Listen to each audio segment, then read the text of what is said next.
Kaleshwaram commission నివేదిక ప్రభుత్వానికి చేరింది. దాదాపు 15 నెలల పాటు 115 మందిని విచారించిన జస్టిస్ పిసి ఘోష్ 2 సీల్డ్ కవర్లలో తన రిపోర్టును సర్కార్కి ఇచ్చారు. కాళేశ్వరం ప్రాజెక్టులో భాగంగా నిర్మించిన మేడిగడ్డ, అన్నారం, సుందిళ్ల ఆనకట్టల్లో తలెత్తినటువంటి నిర్మాణ లోపాలపై కమిషన్ విచారణ చేసింది. ఈ విచారణ నాటి సీఎం కేసీఆర్తో పాటు మాజీ మంత్రులు హరీష్ రావు, ఈటల రాజేందర్లు వచ్చి వాంగ్మూలం ఇచ్చారు కూడా. గతంలో ఇచ్చిన ప్రాథమిక నివేదికలో లోపాలున్నట్లు గుర్తించింది ఎన్డీఎస్ఏ. దానిపై నివేదిక కూడా ఇచ్చింది.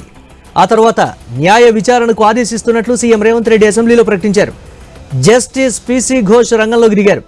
కాళేశ్వరం ప్రాజెక్టు మొత్తం నిపుణుల సూచనలతో నిర్మించారా లేక కేసీఆర్ ఆదేశాల ప్రకారం వెళ్లారా అనేది ప్రభుత్వం ఆరా తీస్తోంది.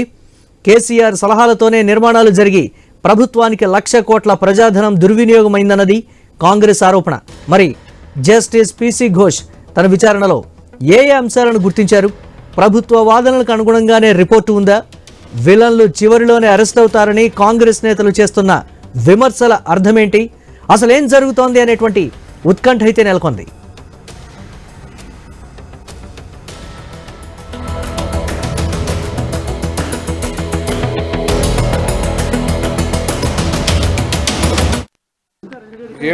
ఏం పొడిగించలేదు, చూస్తే తెలుస్తుంది.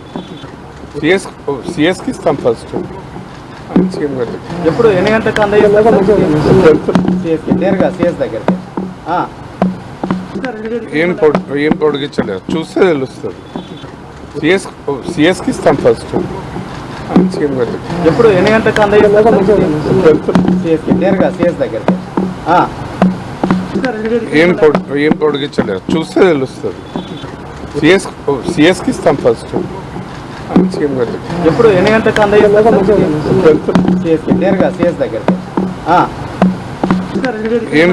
ఏం పొడిగించలేదు, చూస్తే తెలుస్తుంది. సిఎస్కి ఇస్తాం ఫస్ట్. ఎప్పుడు ఎన్ని గంటలకు నేరుగా సిఎస్ దగ్గరికి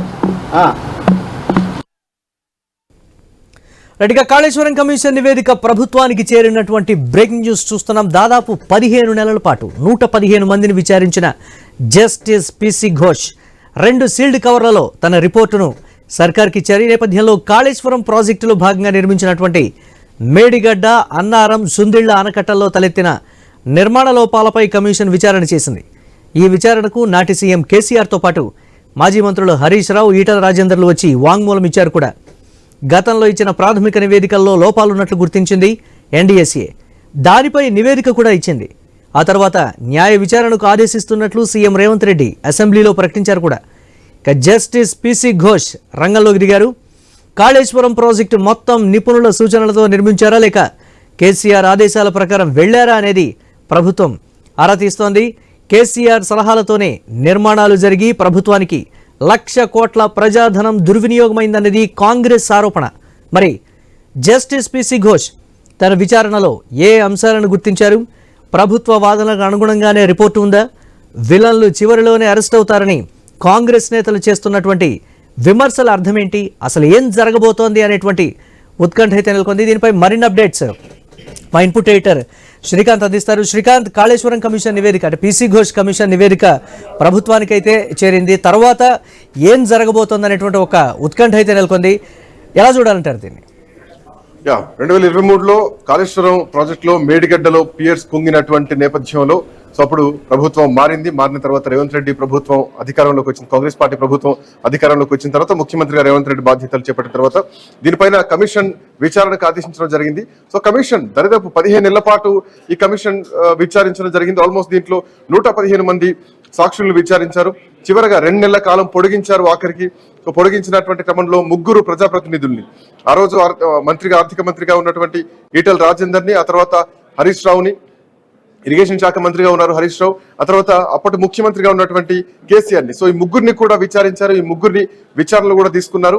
అయితే దీంట్లో ప్రధానంగా ఈ విచారణలో అధికారులు చాలా మంది ఈఎన్సీలను, ఇంజనీర్లను అందరినీ కూడా విచారించినటువంటి నేపథ్యంలో కొన్ని అంశాలు ప్రధానంగా ఇంజనీర్లు చెప్పారన్నట్టు ఈ కమిషన్ నుంచి వస్తున్నటువంటి వివరణ.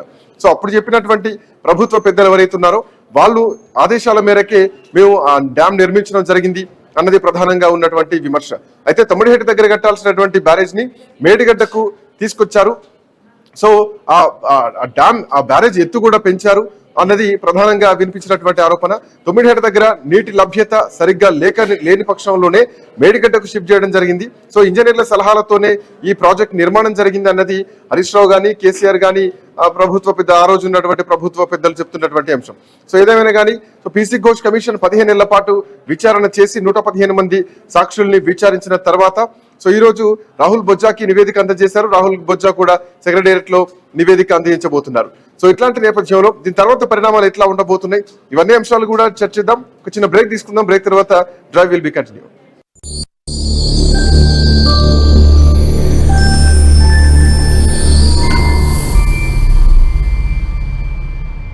కాపు సామాజిక ప్రజలందరికీ నమస్కారం. మీ ఇంట్లో పెళ్లి చూపులు చూస్తున్నారా? కాపు మ్యాట్రిమనీ ద్వారా చూడండి. ఇది కాపు సమాజానికి ప్రత్యేకమైన నంబర్ 1 మ్యాట్రిమనీ సేవ. ఈ సేవను మన కాపు సంఘం ప్రజలందరూ వినియోగించుకోవాలి. Download Kapu matrimony app.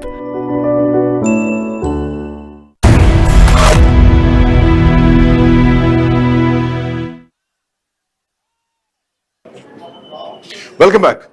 Medigadda piers కుంగిన తర్వాత కాళేశ్వరం ప్రాజెక్టు పూర్తి బ్యారేజ్ విషయంలో ప్రాజెక్టు విషయంలో అనుమానాలు వ్యక్తం కావడం జరిగింది. అన్నారం సుందేళ్లకు సంబంధించినటువంటి బ్యారేజ్ల విషయంలో కూడా అనుమానాలు వచ్చాయి. దీనిపైన ఎన్డీఎస్ఏ కూడా అప్పుడు రిపోర్ట్ కూడా ఇవ్వడం జరిగింది. మేడిగడ్డ పియర్స్ ని కుంగిపోయినటువంటి పియర్స్ ని ఇమ్మీడియట్ గా దాన్ని రిపేర్ చేయాలి, లేదంటే వాడకంలోకి రాదు, లేదంటే దీన్ని వాడద్దు రిపేర్ చేసేంత వరకు అంటూ కూడా ఎన్డీఎస్ఏ రిపోర్ట్ కూడా ఇచ్చింది. బట్ ఇప్పటి వరకు కూడా దానిపైన ఎట్లాంటి నిర్ణయం తీసుకోలేదు ప్రభుత్వం. వెంటనే అంటే రిపేర్ చేస్తే పూర్తిగా కూలిపోయేటువంటి అవకాశాలు ఉన్నాయి. సో కూలేశ్వరం ప్రాజెక్ట్ అంటూ కూడా ఇప్పటికే కాంగ్రెస్ పార్టీ చెప్తున్నటువంటి పరిస్థితి. సో ఇట్లా నేపథ్యంలో కాళేశ్వరం ప్రాజెక్టు విషయంలో అవకతవకలు జరిగాయా, అవినీతి జరిగిందా? అవినీతి జరిగిందంటూ కూడా భారతీయ జనతా పార్టీ చాలా కాలం నుంచి చెప్తూ వస్తోంది. 2023 ఎన్నికల టైంలో కాళేశ్వరం ప్రాజెక్టు ఏటీఎం లా మారిందన్నారు. ఆ విషయంలో ఎట్లాంటి ఎంక్వైరీ జరిగింది? కాళేశ్వరం ప్రాజెక్టు నిర్మాణం విషయంలో మేడిగడ్డ విషయంలో ఎట్లాంటి ఎంక్వైరీ జరిగింది? సో నివేదిక తర్వాత ఎట్లాంటి పరిణామాలు ఉండబోతున్నాయి? ఇవన్నీ కూడా చర్చించాల్సినటువంటి అవసరం. మా కరెస్పాండెంట్ స్వామి అందుబాటులో ఉన్నారు మనతో పాటు. సో మొత్తానికి స్వామి, 15 నెలల సుదీర్ఘ విచారణ తర్వాత ఆఖరికి చివరి అంకానికి చేరుకొని కేసీఆర్ ను కూడా విచారించిన తర్వాత ఈ రోజు ప్రభుత్వానికి నివేదిక ఇచ్చింది పీసీ ఘోష్ కమిషన్. సో నివేదిక తర్వాత ఎట్లాంటి పరిణామాలు ఉండబోతున్నాయి? సో ఈ అనుమానాలన్నింటినీ కూడా నివృత్తి చేస్తూ ఇక క్లైమాక్స్ చేరింది అనుకోవాలి, ఎట్లా చూడొచ్చు? శ్రీకాంత్, ఇప్పుడు పీసీ ఘోష్ కమిషన్ ఇచ్చిన నివేదికలో ఏ అంశాలను ఆయన పొందుపరిచారు, ఏ విషయాలపైన ఆయన ప్రభుత్వానికి సూచనలు చేశారు, ఏ విషయాలపైన ఎవరిపైన చర్యలకు ఆయన తీసుకునే అవకాశం కల్పిస్తారనేది కూడా ఇప్పుడు చర్చనీయాంశంగా మారింది. ప్రభుత్వానికి ఇరిగేషన్ శాఖ ప్రిన్సిపల్ సెక్రటరీ రాహుల్ బొజ్జకు ఆయన నివేదికను అందజేశారు. రాహుల్ బొజ్జ దాన్ని సిఎస్ రామకృష్ణరావుకు నివేదిక ఇవ్వబోతున్నారు. మొత్తానికైతే ఇప్పుడు ప్రభుత్వం రిపోర్ట్ను పరిశీలించి తదుపరి యాక్షన్ ఆఫ్ కోర్స్ ఏం తీసుకుంటుంది అనేది కూడా ఇప్పుడు తీవ్ర చర్చనీయాంశంగా ఉంది. రాజకీయ పార్టీలు కూడా ఉత్కంఠగా ఎదురు చూస్తున్నాయి. రాష్ట్ర ప్రభుత్వం కాళేశ్వరం ప్రాజెక్టు జరిగినటువంటి అవకతవకలు కావచ్చు, ఆర్థికపరమైనటువంటి ఉల్లంఘనలు కావచ్చు, ఆ ప్రాజెక్టు సంబంధించినటువంటి ఏర్పాట్లోనే ఒకవైపు ఆ సైట్లు మార్చారని చెప్పేసి అనేక ఆరోపణలపైన కాంగ్రెస్ ప్రభుత్వం వచ్చిన తర్వాత ఈ కాళేశ్వరం కమిషన్ ఏర్పాటు చేసి సుప్రీంకోర్టు మాజీ జస్టిస్ పినాకిని ఘోష్ ఆధ్వర్యంలో ఈ కమిషన్ ఏర్పాటు చేశారు. ఈ కమిషన్ దాదాపుగా 15 నెలల పాటు దాదాపుగా 120 మంది వరకు కూడా విచారించింది. ఇందులో ఒకవైపు ఇంజనీర్లు కావచ్చు, సివిల్ సర్వెంట్స్ కావచ్చు, ఆ నిర్మాణం చేపట్టినటువంటి సంస్థకు సంబంధించినటువంటి బాధ్యులు కావచ్చు, అదేవిధంగా ఆ పొలిటికల్ విషయానికి వస్తే గత ప్రభుత్వంలో సీఎంగా పనిచేసినటువంటి కేసీఆర్ కావచ్చు, ఇటు ఇరిగేషన్ శాఖ మంత్రిగా పనిచేసిన హరీష్ రావును, ఆర్థిక శాఖ మంత్రిగా పనిచేసినటువంటి ఈటెల రాజేందర్ని వీరందరినీ కూడా విచారించింది. అన్ని రకాల ఓపెన్ కోర్టు ద్వారా కావచ్చు, క్రాస్ ఎగ్జామినేషన్ ద్వారా కావచ్చు, వివిధ దశల్లో ఒకవైపు విచారించినటువంటి ఘోష్ కమిషన్ ఈరోజు తుది రిపోర్టును ప్రభుత్వానికి అందజేయడం జరిగింది. ఇప్పటికే 7 సార్లు ఈ కమిషన్ గడువును రాష్ట్ర ప్రభుత్వం పొడిగిస్తూ వస్తుంది. దీనికి సంబంధించిన విషయంలో ప్రతిసారి కూడా ప్రభుత్వం దాదాపుగా 15 నెలల కాలం గడువు ఇచ్చినప్పటికీ కూడా ఈరోజు మరోసారి గడువు రాష్ట్ర ప్రభుత్వం కోరినప్పటికీ కూడా ఆయన తిరస్కరించి పూర్తి స్థాయి నివేదికను రిపోర్టును కూడా 2 సీల్డ్ కవర్లో ఇరిగేషన్ ప్రిన్సిపల్ సెక్రటరీ ఇటు రాహుల్ బొజ్జకు అందజేశారు. ఈ ఒకవైపు రిపోర్ట్లో ఇప్పుడు ఏముంటుంది, ప్రభుత్వానికి ఏం సూచించారు, ఒకవైపు గతంలోనే ఒకవైపు ఈ మేడిగడ్డ పియర్స్ 2 కుంగిన తర్వాత NDSA national dam safety authority ఇచ్చినటువంటి రిపోర్టు కావచ్చు, రాష్ట్ర ప్రభుత్వం విజిలెన్స్ డిపార్ట్మెంట్ ఇచ్చినటువంటి రిపోర్ట్ను వాటిని కూడా అన్నిటి కూడా పరిశీలించారు. ఇటు గతంలో ప్రభుత్వం తీసుకున్నటువంటి క్యాబినెట్ నిర్ణయాలు, దానికి సంబంధించిన పెట్టినటువంటి ఖర్చు దాదాపుగా 1,00,000 కోట్లు ఖర్చు చేసినట్టుగా భావిస్తున్నటువంటి ఈ కాళేశ్వరం ప్రాజెక్టులో 60,000 కోట్ల రూపాయలు కూడా వివిధ బ్యాంకుల ద్వారా ద్వారా వివిధ ఫైనాన్స్ సంస్థల ద్వారా రుణాలు సేకరించి దీన్ని నిర్మాణం చేపట్టారు. మరొక 30,000 కోట్ల రూపాయలు రాష్ట్ర ప్రభుత్వ ఖజానా నుంచి ఖర్చు పెట్టారు.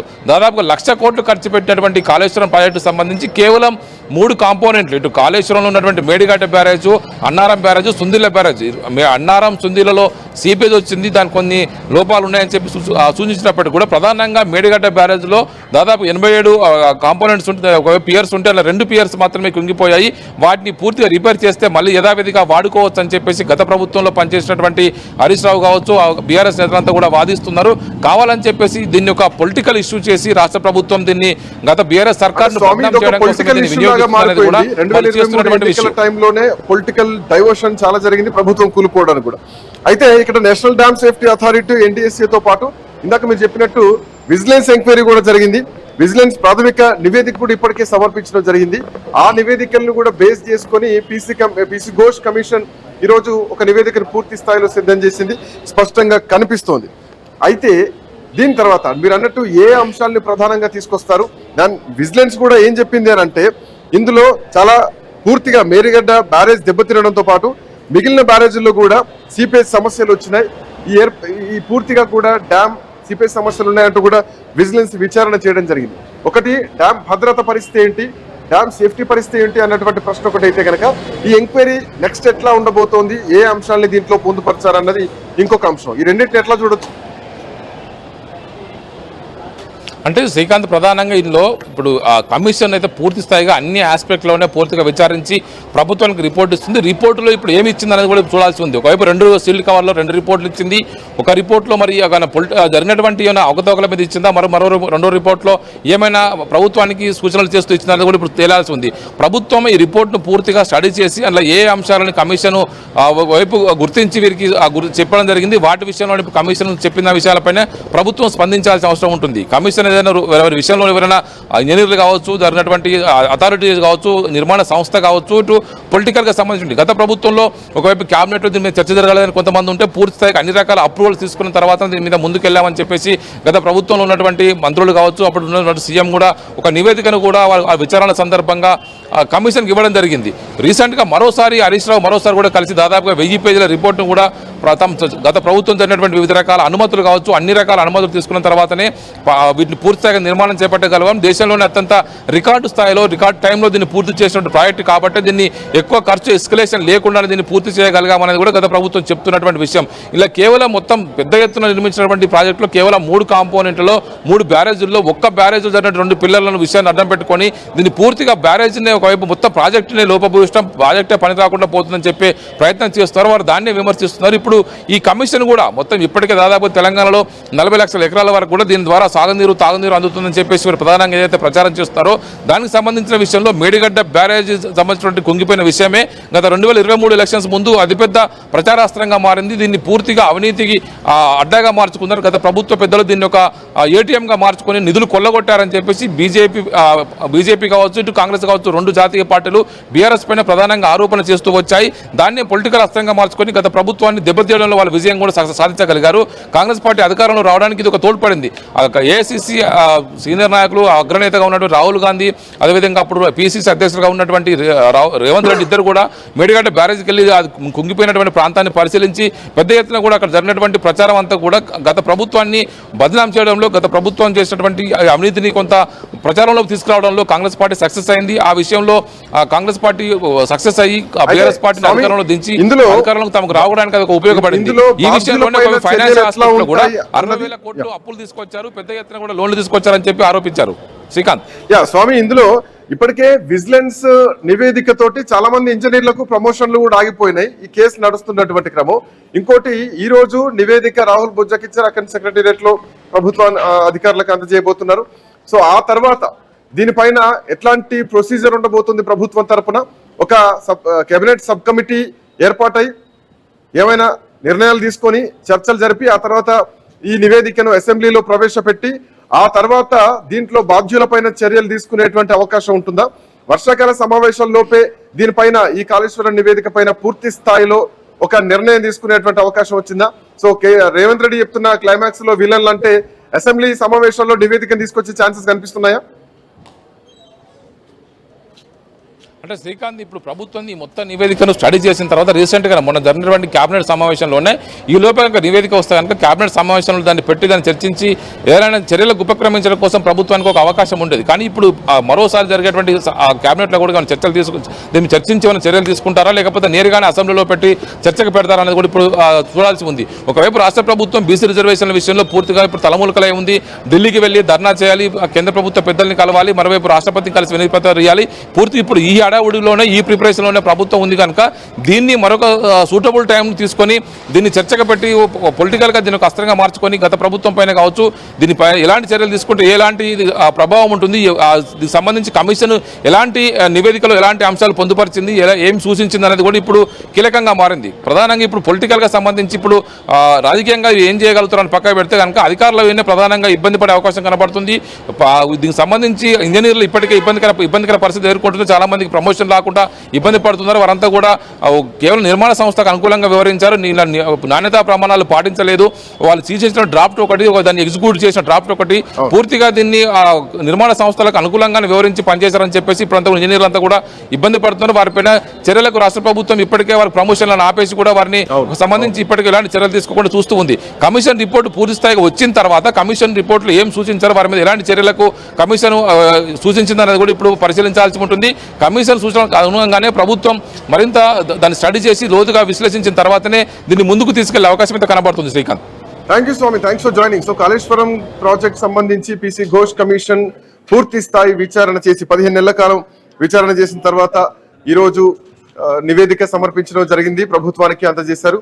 సో ఆ నివేదిక పైన ఎట్లాంటి చర్యలు ఉండబోతున్నాయి, ఏ అంశాలని 2 సెగ్మెంట్లుగా అంటే 2 డాక్యుమెంట్స్ రూపంలో ఇవ్వడం జరిగింది. నివేదికలు 1000 పేజీల నివేదిక, 500 పేజీలు, 500 పేజీల చొప్పున 2 నివేదికల్ని బీసీ ఘోష్ కమిషన్ విచారణ తర్వాత ప్రభుత్వానికి సమర్పించింది. ఈ నివేదికలో ఏ అంశాలు పొందుపరచడం జరిగింది అన్నది చూడాల్సినటువంటి అవసరం అయితే కనిపిస్తోంది. సో నెక్స్ట్ లెవెల్లో ఎట్లా ఉండబోతోంది, నేరుగా అసెంబ్లీలో చర్చ చేస్తారా లేదంటే కేబినెట్ సబ్ కమిటీ ఏమైనా ఏర్పాటు చేసి సో దాంట్లో చర్చించిన తర్వాత నిర్ణయం తీసుకోబోతారన్న చూడాలి. నర విజయ్ గారు, గుడ్ ఆఫ్టర్నూన్.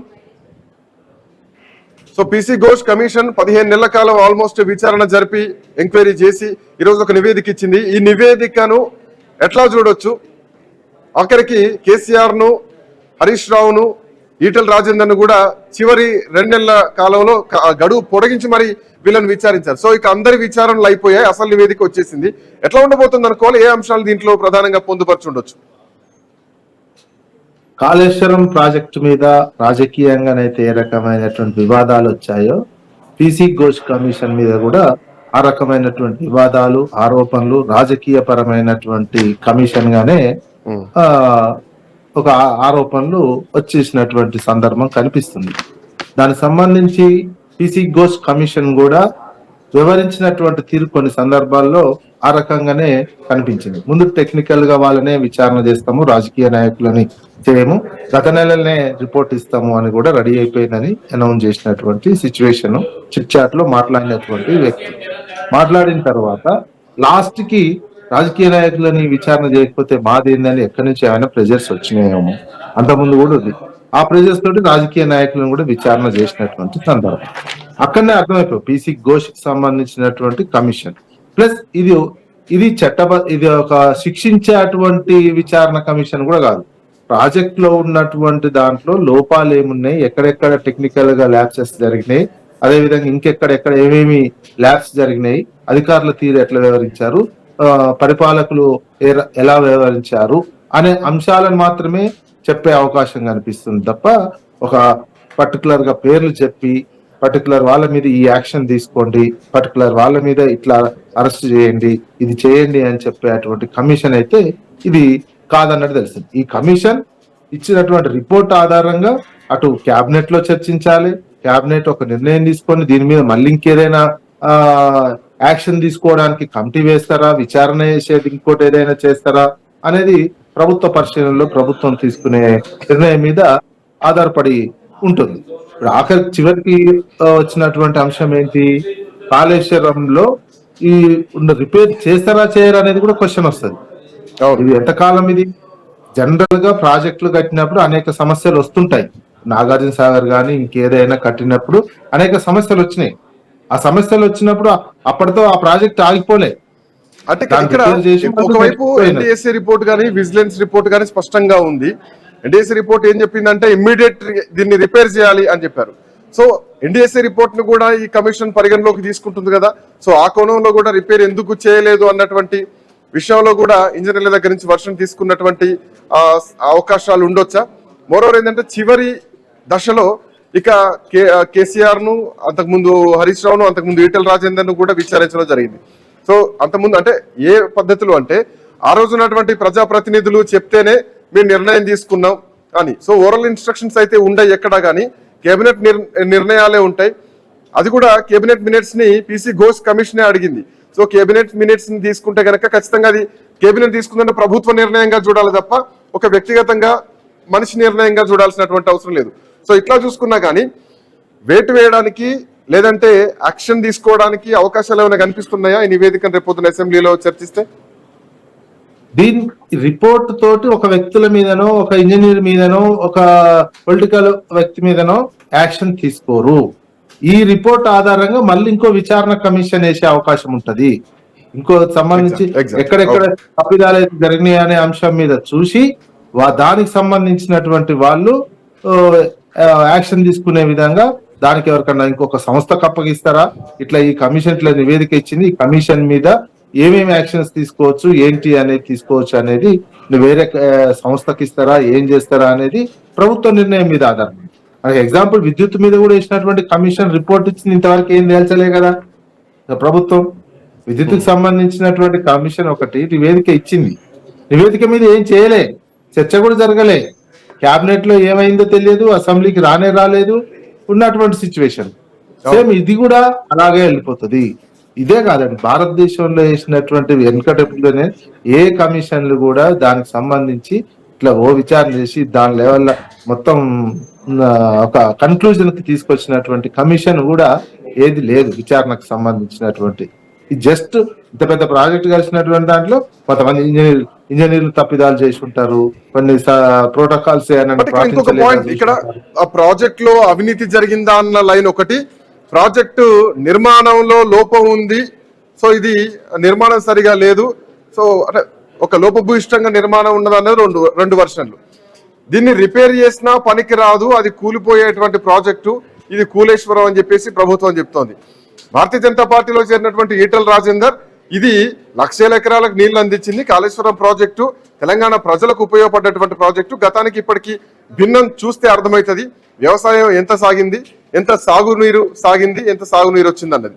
సో ఇప్పుడు ప్రభుత్వ నిర్ణయం రెండు రకాలుగా ఉండాలి. ఒకటి, నిజంగానే ఇందులో అవినీతి జరిగిందా, నిజంగానే ఇందులో నిర్మాణ లోపం జరిగిందా అంటే ఆ విధంగా. అట్ ది సేమ్ టైం ఇది పూర్తిగా పనికిరాదయిగా దీన్ని తీసేసి మళ్ళీ తమ్ముడేటి దగ్గరనే నిర్మిస్తాం అంటే ఇది మొత్తం వృధా అయినట్టేనా? So national dam safety authority repair చేయమని చెప్పింది, పూర్తిగా పనికిరాదని మాత్రం చెప్పలేదు. సో విజిలెన్స్ మాత్రం ఇందులో లోపాలు ఉన్నాయని చెప్పడం జరిగింది. ఇది పూర్తిగా పనికిరానిది అనే ఒక చిత్రీకరించే పరిస్థితులు ఉన్నాయా, పనికి రాదా, ఎట్లా చూడొచ్చు? సమస్యలే, పనికిరాదనే విషయం కాదు, అదే దిక్కు. తెలంగాణకు కాళేశ్వరం ప్రాజెక్ట్ సంబంధించింది, తెలంగాణకు కరువు కాటకాలు వచ్చినా ఎన్ని వందల సంవత్సరాలైనా తెలంగాణ భూమి మీద ఉన్నంత వరకు కాళేశ్వరమే తెలంగాణకు దిక్కు అవుతుంది. రిపేర్ ఈ గవర్నమెంట్ చేయకపోవచ్చు, ఇంకో గవర్నమెంట్ చేయాల్సి వస్తుంది. అది ఎందుకంటే ఉన్నటువంటి పరిస్థితి, భౌగోళిక పరిస్థితి కావచ్చు, నదుల పరిస్థితి కావచ్చు, ఉన్నటువంటి సిచ్యువేషన్ అది. తుమ్మిడిఎట్టు దగ్గర కడితే నీకు 152 మీటర్లకు అనుమతి ఇవ్వట్లేరు కదా పైన ఉన్నటువంటి వాళ్ళు. 152 మీటర్ల దగ్గర అనుమతి వస్తే అక్కడనే అప్పట్లోనే కట్టేవాళ్ళు, ఆ అనుమతి లేదు.